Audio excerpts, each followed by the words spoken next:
Hey guys, for all you trying to do carnivore, keto, all that stuff, and you're trying to minimize your carbs and just things in the world of fruit, especially if you're really trying to go like hardcore carnivore, they say, hey, make your own electrolytes or buy some. I've been buying the LMNT and I like it, except every time I go to drink the raw, I do the raw one because I don't want any flavor and I don't want any sweetener.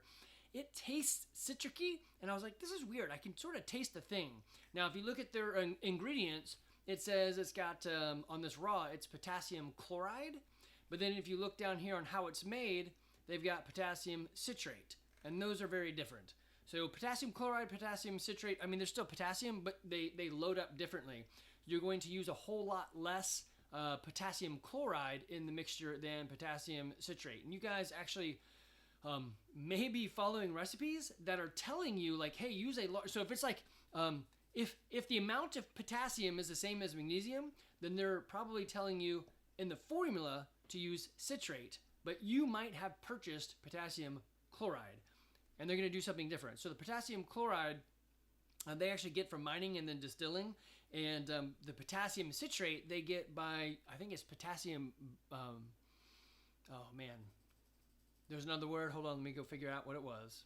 There we go, potassium bicarbonate. And then, so they get 1 gram of potassium bicarbonate, and they use about 1 gram of citric acid to help extract what they're looking for. So that eventually it'll make potassium citrate, which is why you're probably saying, hey, yeah, I do taste, if you're like me and you're doing raw, so you're doing the lion diet pretty strict, relatively strict, or carnivore super strict, lion diet kind of loose, I guess. Anyway, I don't have very many other tastes besides meat, fat, salt, eggs, and some goat cheese. So other flavors can really come through. And that's what I was trying to make my own to see how it would go. And that's what I started realizing is I think they're using something different. So if you watch a lot of the videos, they're telling you to use a type of potassium, and I think their formulas are messed up. So I'm going to paste in my formula here real quick. But here is what I did on what I went and bought. So this is potassium chloride. So I made a whole mixture of that. Here is the magnesium malate that I used, and then of course I used Redmond's real salt, and then there's potassium citrate. So the thing to look at is, let's see if I can get the right picture. There we go. So the amount of salt you're going to use is consistent, so I upped it so that I could get cups because they're just easier to do.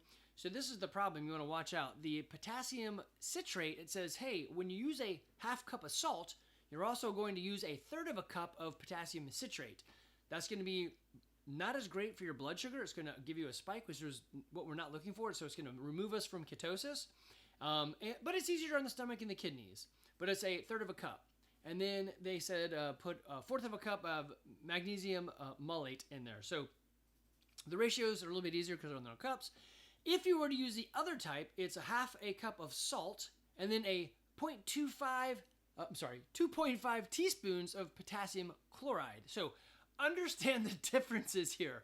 The difference between a 1/3 cup of potassium citrate versus a 2.5 teaspoon of potassium chloride. So if you're using potassium chloride and doing 1/3 cup, you're probably going to screw yourself because it says, hey, this is really hard on your stomach and kidneys, so watch out. But it does keep you in ketosis. So the magnesium is still the same at 1/4 cup. But you need to be careful. And this is what I wanted you guys to see. And let me, in case you're not familiar with it, let me do an illustration between the teaspoon and a cup. So if you've never seen those, I mean, surely you have.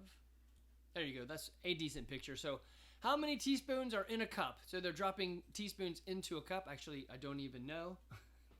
But I'm sure I could look that up. Oh, there it is right there. Actually, the next one tells you right there.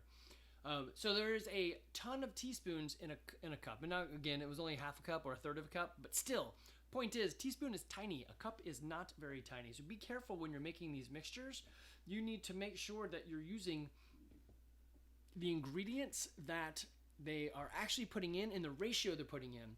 So I do find this relatively confusing because they said the raw unflavored is salt, sodium chloride, magnesium malate, and then potassium chloride. But if you look below in their FAQ, it says, how can I make my own drink of LMNT and what are the ratios? Of course, here's the ratios of the raw unflavored.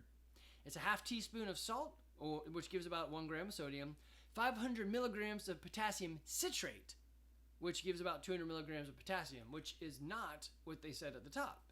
So, I mean, I can see how anybody would mess that up. I mean, most videos that you see don't even like catch that. And then, of course, a 1/4 teaspoon of magnesium malate, which gives you about 60 grams of magnesium. So anyway, be careful. I'll link in the doodly-doo below what I pulled up from tossing a bunch of this into ChatGPT, and so I can give you some more information. But just be careful. It's kidney stuff, right? And you don't want to blow out your kidneys using a chemical that you didn't mean to use. All right, take care.